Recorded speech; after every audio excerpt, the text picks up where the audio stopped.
page.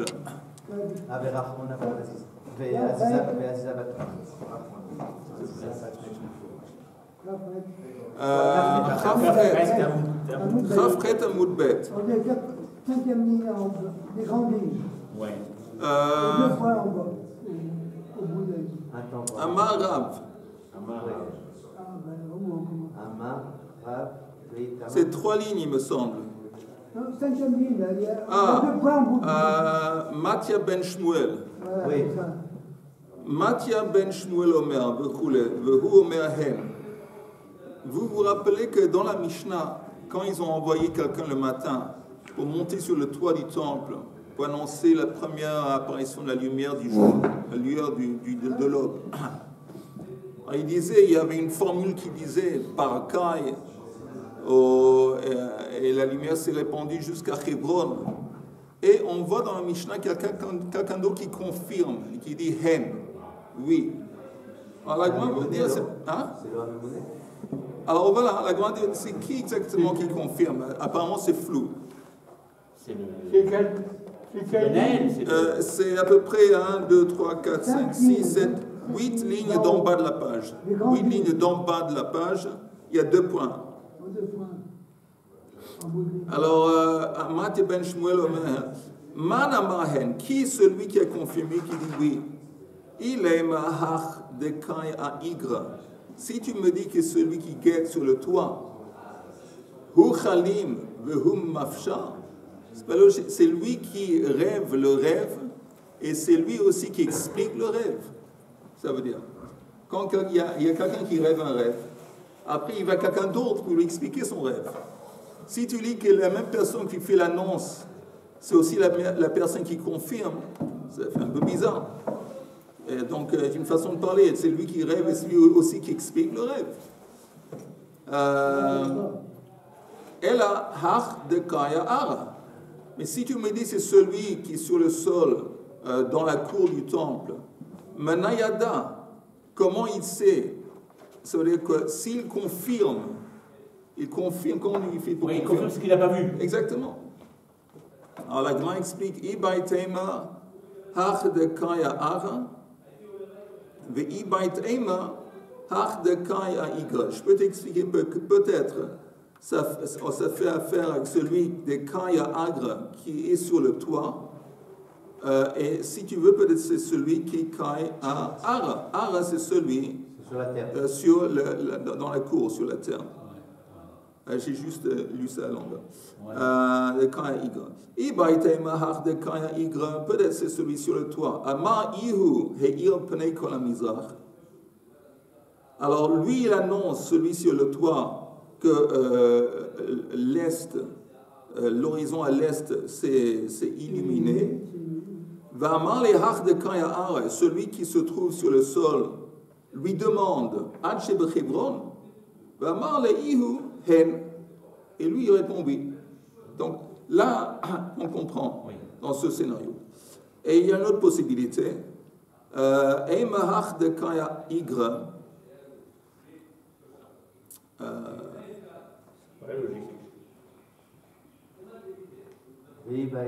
Vibaitema Hach de Kaya Igra Ama Ihu Heir Pnei Kol HaMizrach Ve'amar le Hach de Kaya Ara Ad Shebecheo. Alors celui qui est sur le toit, il annonce quoi? Il annonce que Heir Pnei Kol HaMizrach, que tout l'horizon à l'est est illuminé. Maintenant, celui qui est sur la terre, il demande Ad Shebechebron. Alors ça, je m'excuse, je viens de répéter. Je viens de répéter, je m'excuse. Si tu veux, Hach de Kaya Ara, c'est celui qui confirme, c'est celui qui est sur le sol. Comment? Ama Ihu Heir Pnei Kol HaMizrach. Celui qui est sur le toit, il dit que la lumière s'est répandue à l'est. Amar le Ad Shebechebron. Va'amar le Hen. Non, alors je répète, c'est comme ça, que celui qui est sur le sol, Ama Ihu, Heir Pnei Kol HaMizrach, il demande il demande, est-ce que la lumière a illuminé l'horizon à l'est? Et celui qui est en haut, il dit, bon, est-ce que la lumière s'est répandue à l'est? Est-ce que c'est jusqu'à Hebron? Et ta question est, est-ce que la lumière s'est répandue jusqu'à Hebron? Et celui sur le sol, il répond, oui, je voulais dire jusqu'à Hebron. Donc tu peux expliquer ça de deux façons. Mais dans ce cas-là, on n'a pas de réponse. Chacun il pose des questions à l'autre, qu'est-ce qu'il voulait dire. Ah ouais. En fin de compte, ils se penchent, ils se comprennent. C'est bien de se comprendre. On ne sait pas s'il y a de la lumière à l'est ou... Non, on vient de dire, attends une seconde. Celui qui est sur le toit, il demande, il dit, il constate, la lumière, je vois que la lumière est à l'est. Et il demande, est-ce que c'est jusqu'à Hebron? D'accord. Et il répond oui, c'est arrivé jusqu'à Hebron. C'est une confirmation en fin de compte. Mais une fois c'est celui qui est en bas qui pose la question, une fois c'est celui qui est en haut. Oui. Ça veut dire? Oui. Mais celui qui est en haut, il voit mieux que celui qui est en bas. Je ne comprends pas la logique. Vous voulez que je répète encore une fois dans les mots comme ça? Non, c'est censé être simple. C'est pas la logique. C'est le principe des commandements. Un commandant, un capitaine, un lieutenant, etc.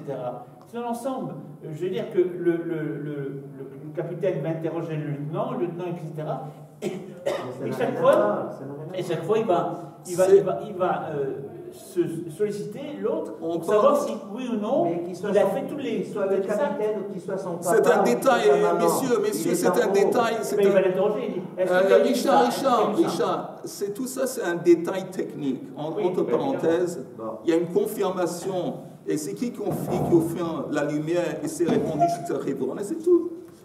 Maintenant, la Gemara dit, pourquoi, en fin de compte, on a eu besoin de tout ça? C'est quoi tout ça? Qu'une personne va monter et va dire que, tiens, je vois la lumière qui arrive. Pourquoi? Alors, la Gemara dit, parce qu'on avait vu ça avant, il me semble, dans la Gemara. Une fois, vous vous rappelez qu'ils ont confondu entre la lumière de la lune et la lumière du soleil. Ouais. Et la Gemara demande au mi-michlif. Et comment est-ce qu'on peut confondre entre les deux? Et pourtant, il y a une braïte qui enseigne. Rabbi Omer, Eino domé Timur shel Levana, les Timur shel Chama. La lumière qui répand Timur de la lune, elle est différente de la lumière qui répand du soleil. Timur shel Levana mitamer ve'ole, que maquel. Apparemment, la lumière qui se répand de la lune, elle monte comme une canne. Je ne sais pas ce que ça veut dire. Timur shel Chama maftzia lechan ou lechan. Tandis que la lumière qui se répand du soleil, c'est pas quelque chose qui monte comme une canne raide à la verticale. Elle se répand, elle se diffuse. Voilà.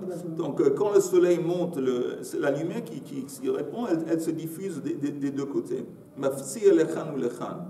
Alors comment on peut confondre entre les deux?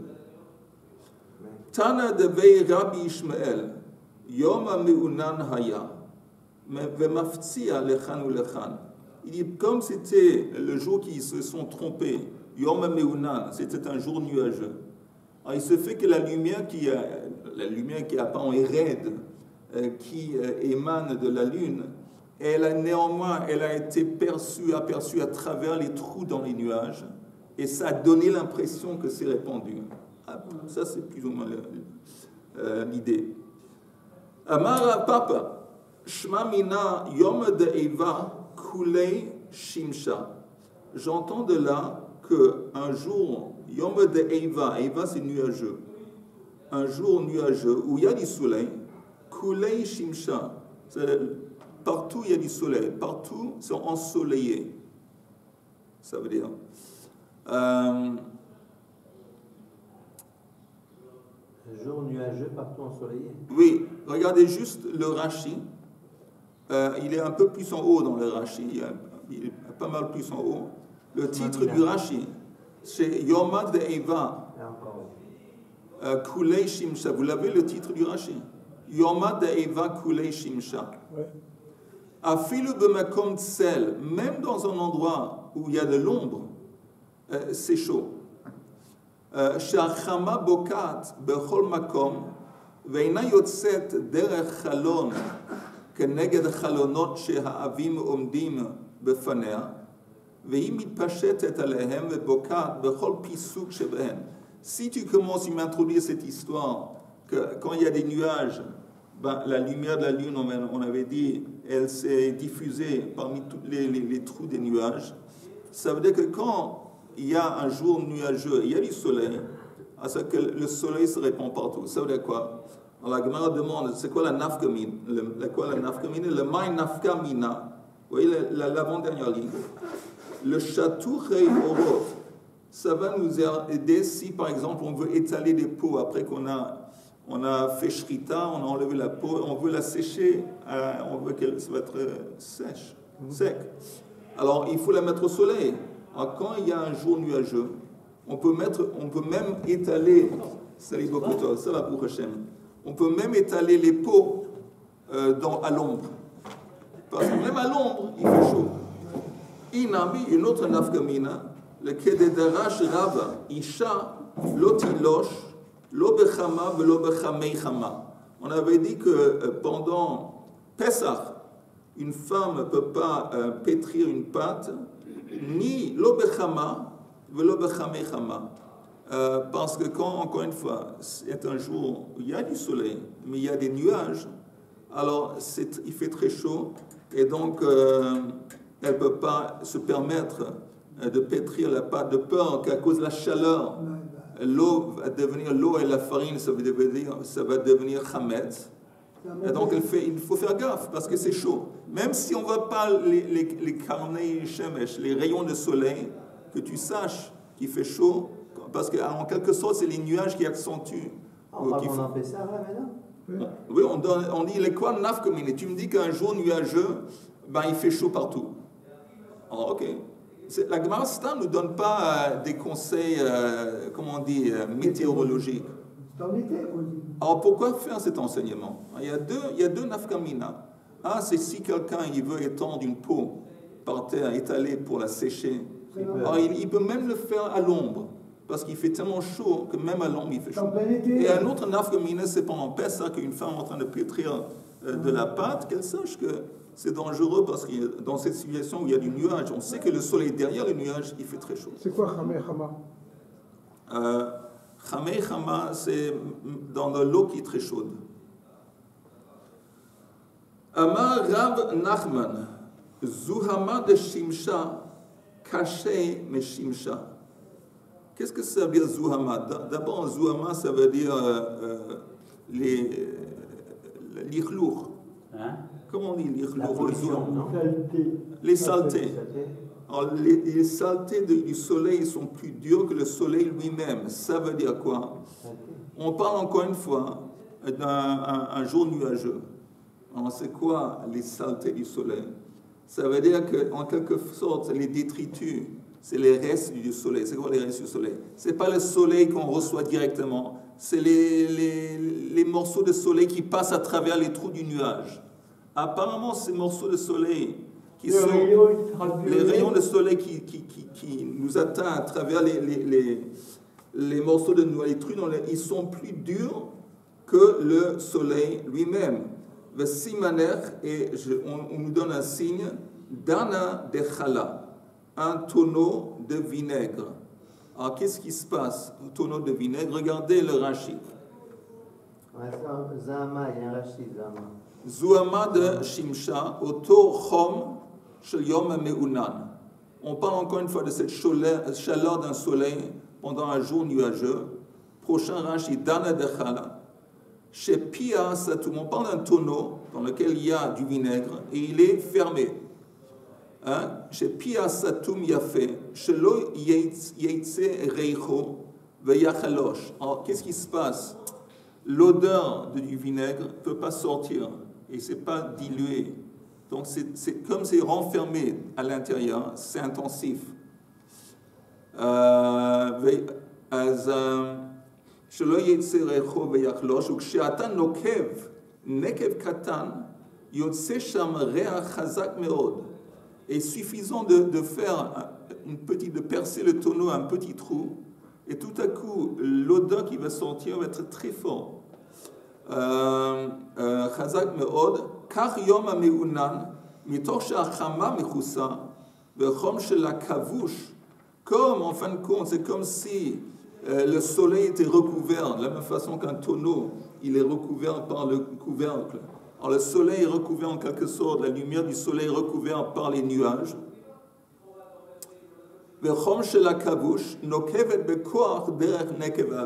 Qu'est-ce qui se passe quand il y a un peu de lumière qui sort à travers les trous? C'est très intensif. Ça, c'est l'idée. Je ne sais pas à quel point scientifiquement, c'est vrai. Mais ça, c'est ce qu'on nous enseigne ici. Tout le monde a compris l'idée? Logiquement, le nuage, il vient adoucir la chaleur, il vient faire que c'est moins chaud. Quand on a le soleil directement, quand on a le soleil qui est coupé, même si c'est une journée de chaleur, on sent moins. L'idée, c'est que, disons, il n'y avait pas de nuage. Alors, il y a des rayons de soleil, il fait chaud. Okay? Ouais. Maintenant, s'il y a des nuages, il y a plein de nuages, il y a des petits trous dans les nuages, et par-ci, par-là, des rayons de soleil. On nous dit que par-ci, par-là, les rayons de soleil qui vont sortir et traverser les nuages, ils vont être plus intenses. La chaleur va être plus intense que s'il n'y avait pas de nuages du tout. Parce que c'est concentré. La chaleur est concentrée dans ces rayons, ce qui n'est pas le cas quand il n'y avait pas de nuages. Ça, c'est lorsqu'il y a des nuages, en général, le plafond est bas. Et donc, tout ce qui est au-dessous, la température augmente. C'est une sorte de compression, une sorte de vase clos. Ça, c'est l'idée. Ouais, ça, c'est l'idée. Maintenant, Shavrirei de Shimsha, Kashu me Shimsha. On nous dit encore une fois que la lumière du soleil qui sort, encore une fois, par un morceau à travers les trous des nuages, il doit y avoir un terme mieux que les trous dans les nuages, à travers les rayons de soleil qui sortent, quoi. Les espaces. Il y a meilleur mot en français. C'est des rayons de soleil. Mais de toute façon, ces lumières, ils nuisent plus aux yeux que quand il n'y a pas. Pourquoi? Le principe de diffraction et de réfraction. Okay, regardez le Rashi. Il dit Shavrirei de Shimsha. Samverim. Samverim, ça veut dire. Ébloui, ça éblouit. Ébloui, mais devenir aveugle. C'est un petit peu un éblouissement qui rend aveugle, qui nuit à la vision. Samverim, metangaminen Shavrirei shemesh anokevet bekoach der nekev avim ktanim. הנותן עיניו כנגד הנקב, קשים לו הסנוורים, יותר מן המסתכל בחמה שבאוויר. Il dit que si quelqu'un il regarde le rayon de soleil qui sort par le trou du nuage, ça fait plus mal aux yeux que s'il n'y avait pas de nuage, il regardait directement au soleil. Les rayons infrarouges. Oui, alors on parle des rayons ici. Des rayons. Et quel est l'exemple? On dit le simaner d'Ilfa. D'Ilfa, c'est comme une gouttière ou quelque chose. Il y a un peu d'eau qui tombe, il y a des gouttes qui tombent directement. Alors, si quelqu'un se met sous les gouttes et il est tout le temps soumis à des gouttes constantes qui tombent sur lui, ça va plus lui embêter que s'il tombait dans une piscine. Apparemment. C'est le truc constant un après l'autre. Ça fait. Apparemment, ça nuit plus. Rashi dit Simaner d'Ilfa, caché d'Elef.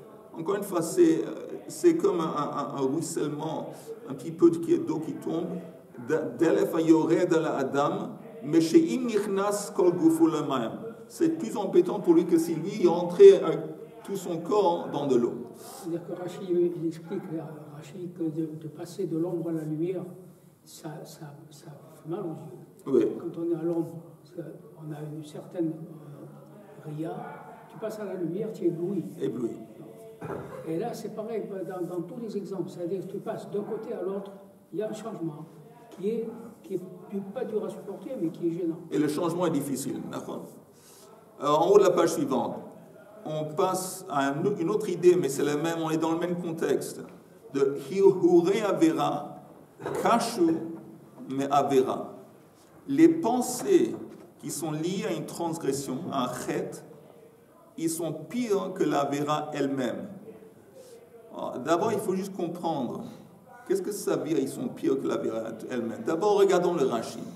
Hihure avera. Ta'avat nashim, l'envie des femmes. Kashim lakrish et besaro. Yoter megufo shel maaseh. Ça nuit le corps plus que l'acte sexuel lui-même. On va en parler. D'abord, quand on dit que hihure avera kashum avera, on ne parle pas évidemment de chumrat amassé, comment on dit chumrat amassé? Que la gravité du chet. C'est sûr que c'est plus grave l'acte d'avoir fait un acte sexuel interdit que d'avoir pensé à le faire. Ça, c'est sûr que l'acte lui-même est plus grave que la pensée. Alors, qu'est-ce que ça veut dire ici? Il y a deux choses. Un, c'est un petit peu comme Rashi parle que ça nuit au corps. Quand il y a quelqu'un qui a envie, et tout le temps il a envie, et c'est un truc qui ne se réalise pas, alors cette envie qui n'est pas réalisée, ça use. Ça use et ça lui fait du mal, même au niveau de la santé. Ça, c'est une explication. Une autre explication, que Hihure Avera, quelle est la source, Chaim, de Hiuhurim? La source, c'est quoi? C'est les pensées. Alors, une Avera, quand tu as fait une Avera au niveau de la pensée, c'est plus grave en quelque sorte qu'au niveau de l'action. Parce qu'au niveau de l'action, c'est le corps. Mais quand tu as déjà un problème, la source de ce problème, c'est dans les pensées. Comme dans les pensées, c'est la chose la plus élevée qu'on a, c'est la Moshavash Neshama, c'est la pensée, c'est la tête. Alors là, quand on a déjà là-bas des Averot, c'est plus grave en quelque sorte que l'Avera elle-même. Parce que c'est pour ça qu'il y a une autre Gemara qui dit que si quelqu'un n'arrive pas à se débarrasser de son Yetzer, alors qu'il s'habille en noir et qu'il aille là où il veut, dans une autre ville. Non, qu'il aille mettre une drache, ou qu'il lise le schéma. Ouais, mais ensuite, non, il y a un autre, ils ont une autre Gemara qui dit que si quelqu'un est vraiment pris par le Yetzer Hara, et il sent qu'il... Alors, si on prend un cas où il sait que c'est une question de temps, il ne va pas pouvoir il est pris, c'est comme il est. Alors, il s'habille en noir, il va quelque part d'autre. Alors, pourquoi il s'habille en noir? Parce que le fait de s'habiller en noir, ça risque de briser son orgueil. Le fait d'être à l'étranger, où personne ne le connaît, là aussi, ça risque de briser son orgueil. Et dans cette situation, habillé en noir à l'étranger, on espère que ça va l'empêcher. Mais si néanmoins ça l'empêche, au moins il fait ça, ni vu ni connu. C'est extraordinaire finalement, ce lien qui existe entre l'échauffement des pensées malsaines, et le réchauffement de la terre en Elul, par rapport à tout l'été, donc la terre s'est échauffée, et Elul, c'est l'association de l'ensemble des échauffements qui se passaient. Mais jusqu'ici, on n'a pas parlé d'Elul. Ben oui. Jusqu'ici, on n'a pas encore parlé d'Elul. Bon, apparemment. On va bientôt y aborder. Et la Gemara dit encore une fois, je répète, Hiuhure Avera, Kashu Avera, Vesimanech Reicha de Bisra. La preuve, un exemple, c'est l'odeur de la viande. Rashi dit, Reicha de Bisra, Ameriach Basar Tzli, Kashelo Reach Meod, Shimitavelo. Quelqu'un qui a envie de viande, il ne peut pas, il est végétarien. On lui a donné un truc, une diète végétarienne, un régime végétarien. Et il y a sa femme, ils vont au restaurant, ils sentent, c'est plus dur de lui de voir ça c'est la torture, comment on dit, oui, c'est terrible. Alors ça, c'est pas le fait que manger la viande elle-même, c'est sentir, c'est tout ce qui est autour, c'est tout le... Shilhei de kaita, kasha mi kaita. Shilhei, c'est l'après-soleil, l'après-été. C'est quoi après-été? Comme Richard dit, c'est Elul. Disons Elul, c'est la fin de l'été. La fin de l'été est pire en quelque sorte que l'été elle-même. Simaner tanura shagira. Et l'exemple, c'est un four qui a déjà été allumé. Ça veut dire, si on a un four qui a été allumé pendant la journée, maintenant elle est éteinte, on veut la rallumer. C'est beaucoup plus facile de rallumer un four qui était auparavant chauffé. On n'a pas besoin de beaucoup pour la chauffer, il a dans elle une accumulation de chaleur. C'est l'exemple binaire. Et plutôt que d'allumer à nouveau un four qui est froid, on dit la même chose. Et Elul, il suffit d'un petit peu de soleil, déjà toute la ville, elle est imprégnée par la chaleur de l'été. Donc il suffit de rien, s'il y a un petit peu de soleil, déjà ça se sent très fort, ça impacte très fort, parce que ça vient sur une accumulation de chaleur qui a été créée pendant l'été. Ça, c'est l'idée. Donc, encore une fois, Shilhei de Kaita, Elul, ce qui est la fin de l'été, Kashya mi Kaita, c'est plus chaud que le soleil lui-même. Vesimaner Tanura Shagira. Ishta de Sitva. Kashya mi de Kaita. Une fièvre qui se passe l'hiver. Elle est plus dure qu'une fièvre qui se passe l'été, de Kaita. Simaner est le signe Tanura Kerira. Un tanour, un four qui est froid. Ça veut dire, l'hiver, ou disons un tanour qui est froid, il faut beaucoup de bois, beaucoup de feu pour le chauffer. Alors, quand on est malade, l'hiver, et on devient chaud, il faut que la maladie, la fièvre, elle est très forte, elle est très hausse pour créer cette fièvre élevée l'hiver. Parce que le corps, il est froid. Disons qu'un type l'été qui reçoit une fièvre, le corps est chaud. Donc on n'a pas besoin de beaucoup de fièvre, il est déjà plus ou moins chaud. Mais la fièvre, pour le rendre fiévreux l'hiver, quand le corps est froid, ça veut dire que la fièvre, elle est plus forte, elle est plus intensive pour impacter l'hiver qu'elle est pendant l'été, encore une fois. Et d'où est-ce qu'on apprend ça?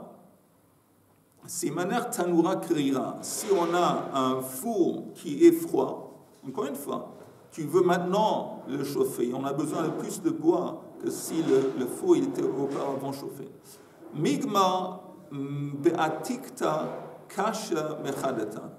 Migma, apprendre quelque chose qui est déjà attique, que tu as déjà appris auparavant et que tu as oublié, c'est plus dur kasha mechadata que d'apprendre quelque chose de nouveau, un nouvel enseignement. Si quelqu'un a appris quelque chose avant, ça peut être avant les mois, avant les années, et il a oublié, et même on n'est plus en train de penser que c'est plus difficile de le reprendre, de le réapprendre encore une fois, que d'apprendre quelque chose de nouveau. Et Simaner, quel est le Siman? Tina, bar Tina. Tina, c'est pas quand tu prends du ciment qui a déjà été utilisé. Tu prends une espèce de, comment on dit tina, il y a un autre mot que ciment, disons ciment. Tu prends un ciment qui a déjà auparavant été utilisé, il est moins servissable, il est moins bien qu'un nouveau ciment. Alors, quelle est l'idée? L'idée, il me semble, est que quand on apprend quelque chose de nouveau, la nouveauté, ça attire. Le fait que c'est nouveau, ça attire, c'est intéressant, c'est excitant. De ce point de vue, il me semble que c'est plus facile à apprendre. Tandis que si on a appris quelque chose qu'on a déjà auparavant appris, alors c'est plus difficile à s'accrocher parce qu'on n'a pas cet excitement qu'on ressent quand on aborde quelque chose de nouveau. Peut-être ça, c'est une explication. On continue. L'excitation, elle nous permet d'être plus... concentré. Concentré. Attentif. Amar Rabbi Abao, Maïtama de Rabbi. Quelle est la raison que Rabbi, lui, il dit, en parlant de le soleil, vous vous rappelez, on avait dit que Rabbi dit que la lumière du soleil se répand. La lumière de la lune, c'est comme un rayon qui est plus ou moins raide et qui est à la verticale. Mais d'où est-ce qu'il apprend ça? Amar Rabbi Abao, Maïtama de Rabbi, d'Echtiv la menatser al ayelet hashachar. On voit dans ces mots de Teilim le mot Ayelet Hashachar. Ayala, C'est un animal, c'est Gazelle. une gazelle.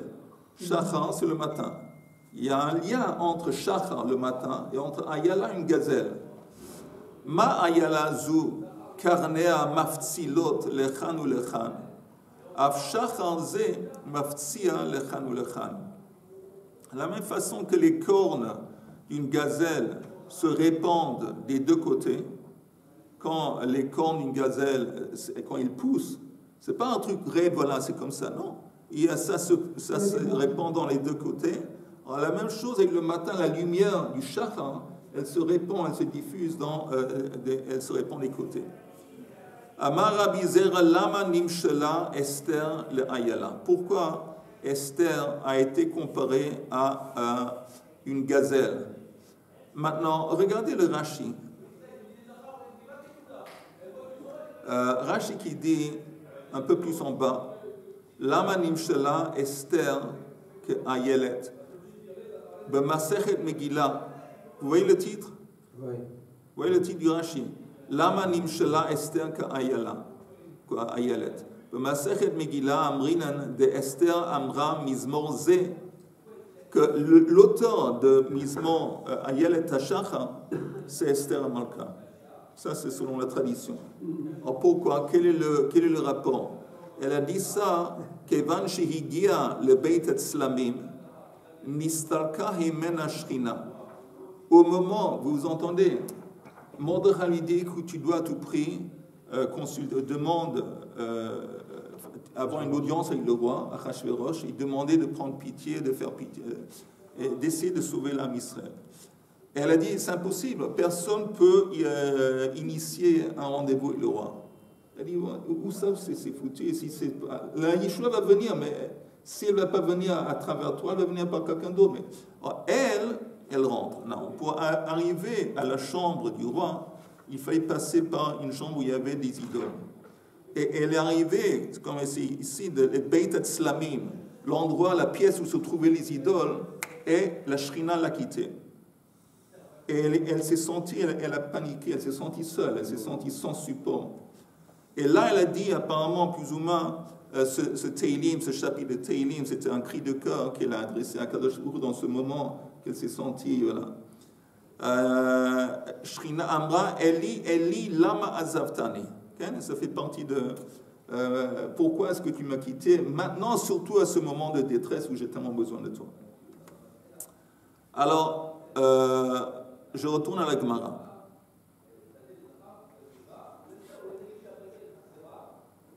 C'est écrit la réponse que je vais vous donner, je vais vous dire avant de vous écrire, de vous lire la Gemara, je ne comprends pas très bien cette réponse, mais je vous la lis, et voilà. Ma ayala rachmat sa vechaviva al ba'ala kol sha'a v'sha'a kesha'a rishona af Esther hayta chaviva al Achashverosh kol sha'a v'sha'a kesha'a rishona. Alors, quel est le lien entre ayala, entre Esther? Alors, première explication, qu'une ayala, comment on dit rechem en français? La matrice. La matrice. De la même façon qu'apparemment la matrice de cette bête, elle est étroite. Et donc, elle donne du plaisir au mâle. Kol sha'a v'sha'a, ça n'est pas seulement au début, mais ça reste étroit tout le temps, et donc ça lui donne plus de plaisir.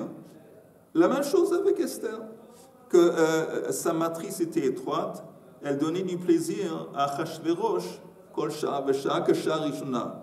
C'est quoi kesha'a rishona? Parce que normalement, au commencement, si c'est une vierge, quand c'est étroit, il y a plus de plaisir. Et plus tard, quand c'est s'élargi, il y a moins de plaisir. Mais avec Esther, c'était comme la Yala, de ce point de vue que ça reste. Alors, quel est le sens de cette Gemara?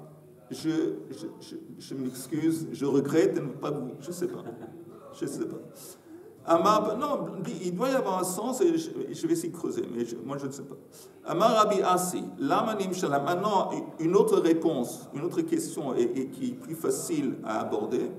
Amar Rabbi Asi, Lamanim Shala Esther, les Shachar, le malecha.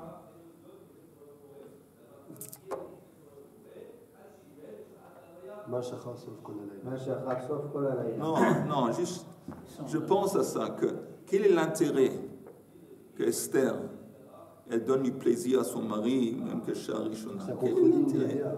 Hein? Ça contredit une opinion qui dit qu'elle n'a pas eu de relation avec. Non, ça c'est le Zohar. Mais l'idée est que la grandeur de Esther, c'est elle qui était l'agent de la délivrance. C'est elle. C'était le Shlichat Hashem pour la délivrance, Yeshua Hashem. Mais en même temps, elle a été utilisée en tant que Appa.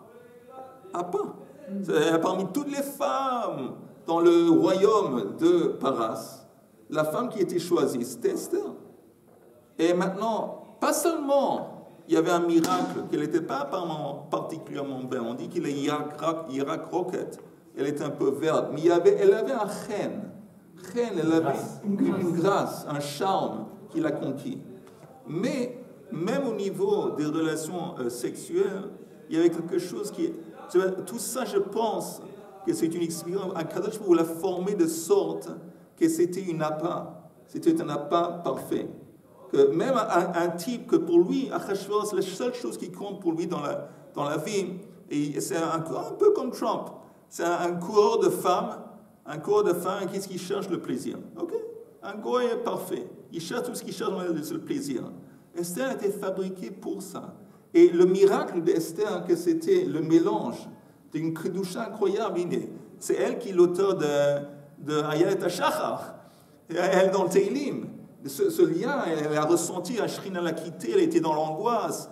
Et pas seulement ça, elle a dit qu'Asher avadati avadati. Ce que tu me demandes de faire maintenant, c'est terrible. Pourquoi? Parce que jusqu'ici, les relations que j'ai eues avec Achashverosh, le statut que j'ai eu, j'étais passive. Et tant que je suis passive, je ne suis pas fautive. Parce que c'est comme honnête, c'est comme un truc de force. Mais je suis pas. Maintenant, ce que tu me demandes de faire, parce que je sais que si il va y avoir un entretien, ça ne va pas se terminer avec un dialogue, ça risque de se terminer avec un acte sexuel. Mais maintenant, c'est moi qui va initier ça. Et je deviens active. Et si moi je suis active, c'est terrible. Et néanmoins, elle s'est sacrifiée, elle s'est mise.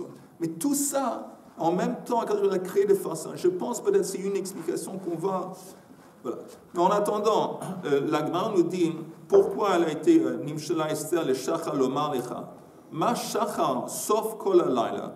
De la même façon que l'aube, c'est la fin de la nuit. Af Esther sauf Kol Hanissim. Esther, et ce qui s'est passé à Paras, c'était le dernier des miracles. Le dernier des miracles. Maintenant, c'est intéressant aussi qu'on dit le dernier des miracles, parce que justement, on célèbre le fait dans Megillat Esther qu'il n'y a pas eu de miracle. Mais il y a eu un miracle, mais le miracle, tous les miracles qui ont eu lieu, c'était caché à Der HaTeva. Mais c'était à la fin des Nissim.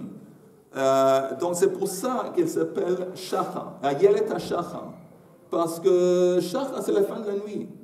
Attends, on va en parler une seconde. Veha ik Chanukah. Mais la Gemara s'étonne, mais attends, et Chanukah, on a encore une vacance, une fête dans laquelle on fête les miracles. Et c'est après, tu me dis, c'est la fin, mais il y a encore, c'est suivi par Chanukah. Et la Gemara répond, Nitna lichtov ka'amrinan. La différence, c'est que Megillat Esther, la permission a été donnée de l'écrire et c'est devenu partie intégrante du Tanakh. C'est devenu partie intégrante du Tanakh, ce qui n'est pas le cas avec Hanouka. Hanouka, on n'a pas eu c'est pas devenu, je ne sais pas pourquoi, mais c'est pas devenu Chelek Matanakh.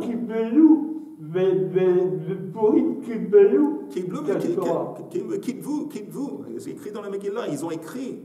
Le fait qu'ils ont écrit, c'est une importance. Ça veut dire qu'il y a eu une confirmation divine, une autorisation divine de l'écrire, ce qui n'est pas le cas avec Hanouka. Maintenant, ce qui est bizarre dans ça, encore un truc un peu bizarre, nous, on dit que Shachar, c'est la fin de la nuit. Mais la grandeur de Shachar, ce n'est pas tellement la fin de la nuit, c'est le début de la journée. Et on dit que aussi, donc aussi, la Megillah, c'est la fin des miracles. Mais les miracles, au contraire, pourquoi la comparaison entre les miracles et la nuit? Les miracles, au contraire, j'aurais pensé que les miracles sont comparables à la lumière du jour. Non, mais justement, la nuit, on ne peut pas agir, on ne voit rien. C'est ça le miracle. C'est que à ce moment-là où on ne voit rien, on capte de la lumière pour nous diriger. La nuit, on va. Là maintenant, il y a l'électricité, ça va, mais à l'aéroport, il n'y a pas. C'est la nuit, on ne voit rien. Même au point de vue théologique. Il est en forme. Ali, il est en forme ce matin. Je vous annonce la bonne nouvelle. Il est en forme. Non, c'est très beau. Non, mais toute cette histoire encore. Non, j'aimerais juste rapporter, expliquer, dire ce que tu viens de dire. Il dit comme ça. Moi, j'ai demandé que si on parle de miracles, normalement, on ne va pas associer les miracles à la nuit. Les miracles, c'est la lumière, c'est l'illumination divine. Mais il dit, quand est-ce qu'on a besoin de miracles? On a besoin d'un miracle quand on est dans un état de rocha, d'assombrissement, d'Esther Panim. Là, on a besoin des miracles. Où est-ce qu'il y a eu des miracles? En Égypte. Quand on était dans la servitude, dans l'esclavage, dans ça. Là, il y a eu des miracles. Quand il y a eu des miracles? Quand on était dans le désert, où il n'y avait rien. Il n'y avait pas de nourriture, il n'y avait pas d'eau. Là, il y a des miracles. Les miracles, ils viennent nous délivrer d'un état, quand on est dans un état de nuit. C'est ce qu'il dit. Il y a fait méode. Ça valait la peine de venir ce matin, juste pour entendre ça. Alors, et donc il dit comme ça, il explique comme ça la Gemara Ali. Il dit que de ce point de vue, les miracles, Esther c'est la fin des miracles, et la nuit comparable aux miracles, et Esther c'est l'aube, c'est la fin. Parce que là aussi on parle de miracles. Mais comme c'est la fin, c'est vraiment, on parle de miracles qui se sont affirmés ou exprimés à travers la nature. Encore une minute, on finit. Alors la Gemara dit Hanich, tu me dis bon, Hanouka on n'a pas reçu l'autorisation de l'écrit. Hanich le man d'Abar Esther nitna lichtov. Ça marche ce que tu viens de me dire, selon celui qui dit qu'ils ont reçu l'autorisation d'écrire Esther. Et le man d'Amar Esther lo nitna lichtov. Il y a une opinion qui dit que Megillat Esther, ils n'ont pas eu l'autorisation d'écrire. Alors, selon cette opinion, Michael et Meima, alors comment tu expliques? Tiens, tu me dis que c'est la fin des miracles, mais néanmoins, ça a été suivi par Hanouka. Mokim la ke Rabbi Binyamin Bar Yefet. On va répondre selon l'enseignement de Rabbi Binyamin Bar Yefet, Amar Rabbi Elazar, Amar Rabbi Binyamin Bar Yefet, Amar Rabbi Elazar. Lama nimshelu tfilatan shel tzadikim ka'ayelet. Pourquoi les prières des tzadikim sont comparables à, encore une fois, à la gazelle? Lomar lecha ma ayala zu kol zman shemegadelet karnea maftzilot. La même façon que les cornes d'une gazelle, pendant la croissance des cornes, ils se répandent. Quand la corne pousse, en poussant, elle se répand dans tous les côtés. Maftzilot. C'est pas seulement pousser, maftzilot, elle se répand à droite, à gauche, les cornes. Af tzadikim, kol zman she marbin betfila, tfilatan mishmat. La même chose avec les tzadikim. Que quand les tzadikim prient, le plus ils prient, le plus ils sont entendus. Ici, on ne parle pas de répandre le corps, mais c'est répandu. Donc, attends, à Yalet HaShachar, ici, le mot Shachar, c'est lié à la prière. Parce que si vous regardez le Rashi, là, vraiment, on finit. Rashi dit Lama nimshlat filatan shel tzadikim. De Haï Shachar, quand Rashi explique le mot Ayelet HaShachar, la chante filahu, c'est une allusion à prière. Darishle, kmo ruchi bekirbi ashacharecha. Dans le prophète Yeshia, c'est écrit ruchi bekirbi, l'âme dans moi, ashacharecha, elle va prier envers toi. La menatzer à la tfila. שהיא כאיילת, שכל זמן שהיא מגדלת קרניה מפצילות בכל שנה ושנה, נוסף בה פיצול אחד. Que chaque année qu'elle pousse, il y a encore une fois, pas seulement une croissance, mais comment on dit pitsoul en français? Séparation. Voilà. Messieurs, Chodesh Tov, qu'on entend seulement des bonnes nouvelles ce mois. On va avoir un mois d'Avodat Hashem Besimcha, Tzurot Tovot, Bracha Vetzlacha.